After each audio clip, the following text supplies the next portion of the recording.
સર્વે વૈષ્ણવોને મારા જય ગોપાલ. પ્રભુ શ્રી ગોપાલલાલજીની સૃષ્ટિમાં ઘણા બધા અનીન અને અટંકા સેવકો થઈ ગયા કે જેણે પોતાનું તન મન ધન બધું જ શ્રી ઠાકોરજીને સમર્પિત કરી દીધું હતું. ગુણમાલ ભક્તમાલની અંદર એવા ઘણા બધા ભગવતીઓના પ્રસંગો આપણને જોવા મળે છે કે જેમણે ઠાકોરજીને પોતાનું સર્વ સમર્પિત કરી અને આઠે પોર ભક્તિ કરી અને પ્રભુ ચરણ પામ્યા. એવા જ એક અનીન અને અટંકા સેવકની આજે મારે વાત કરવી છે. પરમ ભગવદી તેજુબાઈ. હળવદમાં જીવનદાસ મોઢવાણિયા રહે.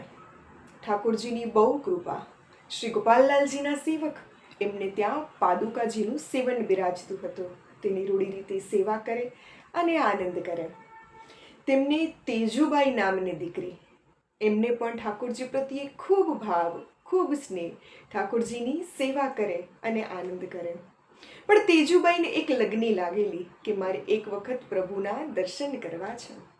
સંવંત 1670ની સાલમાં પ્રભુ શ્રી ગોપાલલાલજી હાલારમાં પ્રદેશ કરી અને હળવદમાં પધારે છે.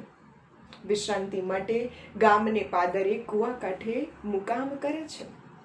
એ જ સમયે તેજુબાઈની થોડીક સખીઓ જળ ભરવા માટે કુવા કાંઠે આવેલી અને પ્રભુના દર્શન કરીને જટ તેજુબાઈને સમાચાર આપવા માટે જાય છે.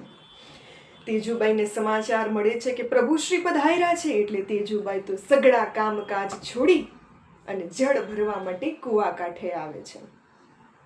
તેજુબાઈ જેવા જળ ભરવા કુવા કાંઠે પધારે છે અને જુએ છે તો ઠાકોરજીનું આ તેજોમય સ્વરૂપ જોઈને તેજુબાઈના ચિત્તમાં અપરંપાર શાંતિ થાય છે. હરખ ઘેલા થઈ જાય છે. ઘરે દોડીને જાય છે અને પિતાજીને સમાચાર આપે છે કે પિતાજી, પ્રભુ શ્રી પધાર્યા છે, ચાલો તેમને ધામધૂમથી સામૈયું કરી અને ઘરે પધરાવી લાવીએ.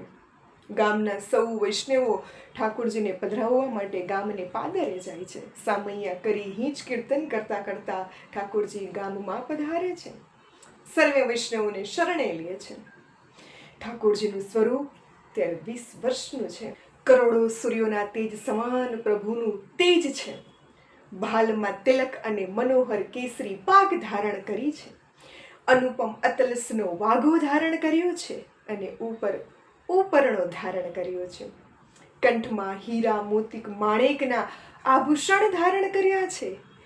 હાથમાં કંકણ અને પગમાં નેપુર ધારણ કર્યા છે અને રત્ન જડિત મોજડીઓ ઝગમગાટ કરી રહી છે. અને ભક્તની ખરી પ્રીત જોઈને ભક્તની ખરી પ્રીત જોઈને અશ્વ પર સવાર થઈને ગામમાં પધારે છે. સર્વેના મન મનોરથ સિદ્ધ કરે છે અને શરણ દાન આપે છે. વૈષ્ણવોને ખૂબ સુખ પ્રદાન કરે છે. ત્યાર પછી જીવનદાસ પ્રભુશ્રીને પોતાના ઘરે પધરાવી લાવે છે. પોતાનું જે કંઈ હતું એ બધું જ ઠાકોરજીને સમર્પિત કરી દે છે અને તેજુબાઈને પ્રભુશ્રી નામ નિવેદન આપે છે. ત્યારે તેજુબાઈ પ્રભુશ્રીને વિનંતી કરે છે, જય નાથ, આ નામ અને નિવેદન એટલે શું? ત્યારે પ્રભુશ્રી સમજાવે છે કે નામ ધારણ કરવાથી 7 પ્રકારની ભક્તિ સિદ્ધ થાય છે અને નિવેદન લેવાથી પ્રેમ લક્ષણા ભક્તિ સિદ્ધ થાય છે અને જીવ સેવા લાયક બને છે, કારણ કે એના તમામ દુર્ગુણો, તમામ કર્મો બળીને ભસ્મ થઈ જાય છે અને દેહ સેવા લાયક બને છે. ત્યારે તેજુબાઈ મનમાં વિચાર કરે છે કે હવે મને લૌકિકમાં કોઈ જાતનો રસ નથી. મેં મારું સર્વસ્વ પ્રભુશ્રીને સમર્પિત કરી દીધું છે, માટે મારે એમની સાથે ગોકુલ જવું છે. એટલે તેજુબાઈના મનમાં મનોરથ ઉપજે છે. ત્યારે તેજુબાઈ પિતાશ્રીને વિનંતી કરે છે કે મારે પ્રભુની સાથે જમનાપાન કરવા માટે ગોકુલ જવું છે. ત્યારે પિતાશ્રી કહે છે કે તેજુ, હું 2 વર્ષ પછી કામકાજમાંથી પરવારી જાઉં પછી હું તને ચોક્કસ ગોકુલ જમનાપાન કરવા માટે તેડી જઈશ. ત્યારે તેજુબાઈ કહે છે કે પિતાશ્રી, એક ઘડીમાં શું બની જાય એ આપણે જાણી શકતા નથી, તો 2 વર્ષ સુધી કઈ રીતે રાહ જોઈ શકાય? અને મારે તો પ્રભુશ્રી જેવો સંગાથ છે, માટે મને આજ્ઞા આપી અને ઉપકારી કરો. તેજુબાઈ તો પિતાશ્રીને વિનંતી કરવા લાગે છે. એટલે જીવનદાસ કહે છે કે હું પ્રભુશ્રીને પૂછી જોઉં, જો એ તને સાથે લઈ જતા હોય તો મને કોઈ પણ જાતની ચિંતા રહેશે નહીં. જીવનદાસ તો પ્રભુશ્રીને વિનંતી કરવા માટે જાય છે અને શ્રી ગોપાલલાલજીની આજ્ઞા લે છે. ત્યારે શ્રી ગોપાલલાલજી કહે છે કે જીવનદાસ, મારે અહીંથી હજી દ્વારિકા જવાનું છે અને દ્વારિકાથી વળતી વખતે હું તેજુને મારી સાથે ગોકુલ ચોક્કસ લઈ જઈશ. પ્રભુશ્રીએ તેજુબાઈનો ભાવ જાણી અને આજ્ઞા આપી. ઠાકોરજી ઘણા બધા દિવસ ત્યાં રોકાઈ અને વૈષ્ણવોને સુખ આપ્યું અને ત્યાંથી પછી દ્વારકા પધારે છે. દ્વારકા પણ વૈષ્ણવોને ખૂબ સુખ આપે છે, ખૂબ આનંદ પ્રદાન કરે છે. અને આ બાજુ તેજુબાઈને ક્યાંય મન લાગતું નથી. હવે ચિત્ત ફક્ત ને ફક્ત પ્રભુમાં પૂરવાનું છે કે પ્રભુ ક્યારે પધારે, પ્રભુ ક્યારે પધારે, પ્રભુ ક્યારે પધારે. ચિત્તમાં એક જ લગ્ની લાગી છે કે પ્રભુ આવે તો પ્રભુની સંગાથ મારે ગોકુલ જવું છે. હવે કંઈ ખાવા પીવામાં પણ મન લાગતું નથી, નિંદ્રા આવતી નથી, જીવને ક્યાંય ચેન પડતું નથી. ગામના પાદરે જઈને જુએ છે કે પ્રભુશ્રી ક્યાંય આવતા દેખાય છે અને પ્રભુશ્રીને આવતા ન જુએ તો નિરાશ થઈને તેજુબાઈ ઘરે પાછા આવે છે.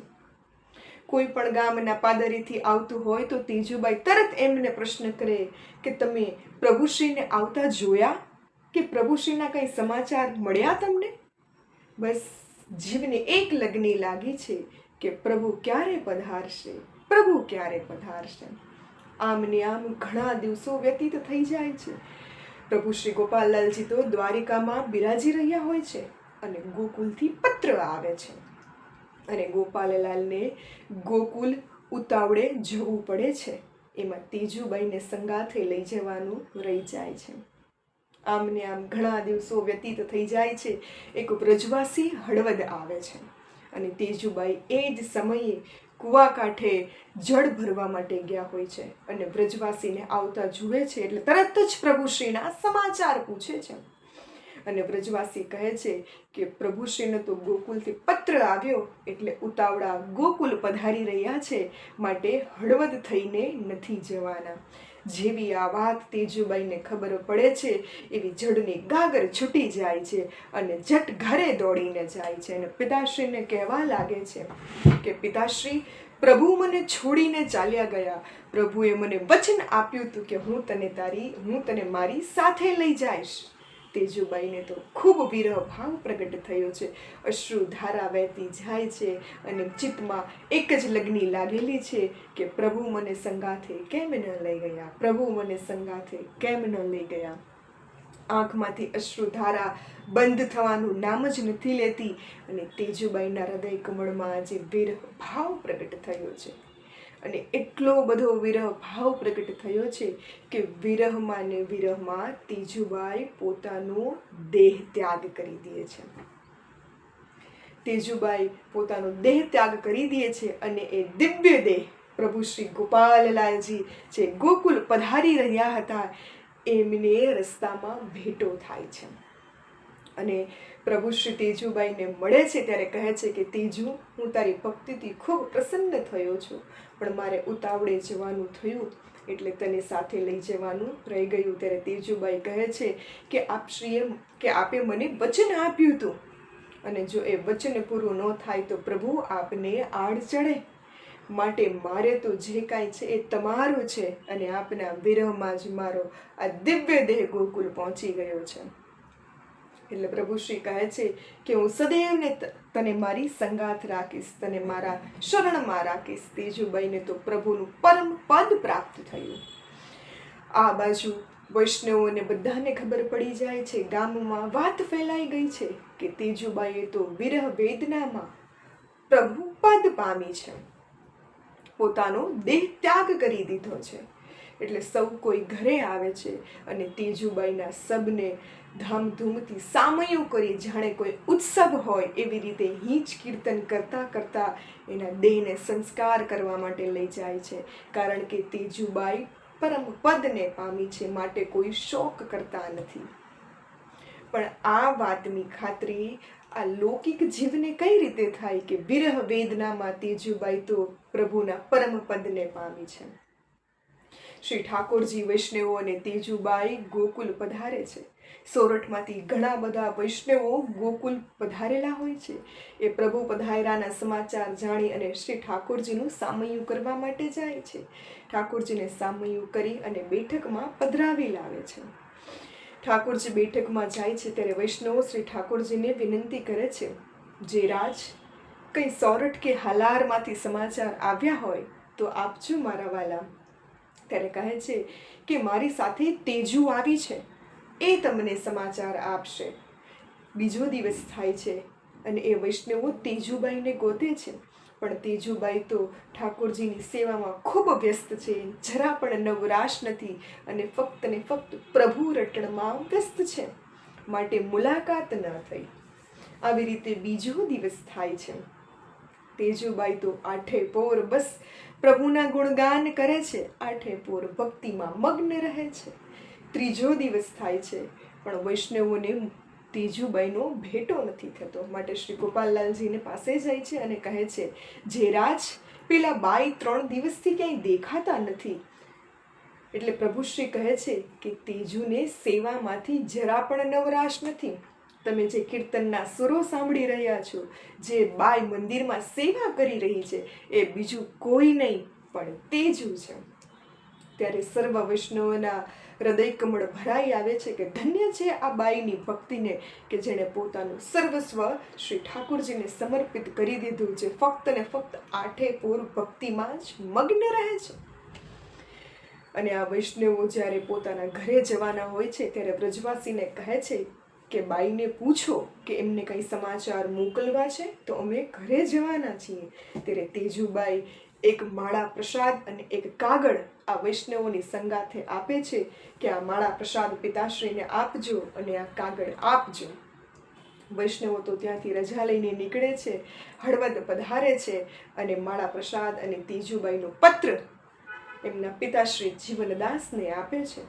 અને પત્રમાં લખ્યું હોય છે કે પિતાશ્રી, હે કરુણાવાળા પિતાશ્રી, ઠાકોરજી મને ગોકુલ સંગાથે લઈ જતા મને વિરહ ભાવ પ્રગટ થયો અને મારી દેહ છૂટી ગઈ, પણ તમે જરા પણ ચિંતા કરશો નહીં, મને તો પ્રભુનું પરમ પદ પ્રાપ્ત થયું છે. આઠે પોર બસ પ્રભુ ભક્તિમાં પ્રભુ સેવામાં મગ્ન રહું છું, મને જરા પણ નવરાશ નથી અને મને તો પ્રભુનું પરમ પદ પ્રાપ્ત થયું છે. હવે જીવને બીજી કઈ વાસના હોઈ શકે, માટે તમે મારી જરા પણ ચિંતા કરશો નહીં. આ માળા અને પ્રસાદ સાથે મોકલાવું છું, એ સર્વ વૈષ્ણવોમાં વાંટજો, કીર્તન આનંદ કરજો અને સર્વેને મારા જય ગોપાલ કહેજો. મારી કોઈ પણ જાતની ચિંતા કરશો નહીં. મારા જે કાંઈ કરોડો દોષ થયા હોય એ માફ કરજો મારા વાલા. જય ગોપાલ કહે છે. અને પિતાશ્રી આ પત્ર વાંચીને અશ્રુધારા વહેવા લાગે છે કે ધન્ય છે પુત્રી તારી ભક્તિને, ધન્ય છે, ધન્ય છે કે તું તારી ભક્તિથી પ્રભુના પરમ પદને પામી. માટે વૈષ્ણવમાં માળા પ્રસાદ વાંચી હિંચ કીર્તન આનંદ કરે છે. આવા પરમ કૃપાળુ તેજુબાઈની ભક્તિને ધન્ય છે મારા વાલા, ધન્ય છે. જય ગોપાલ.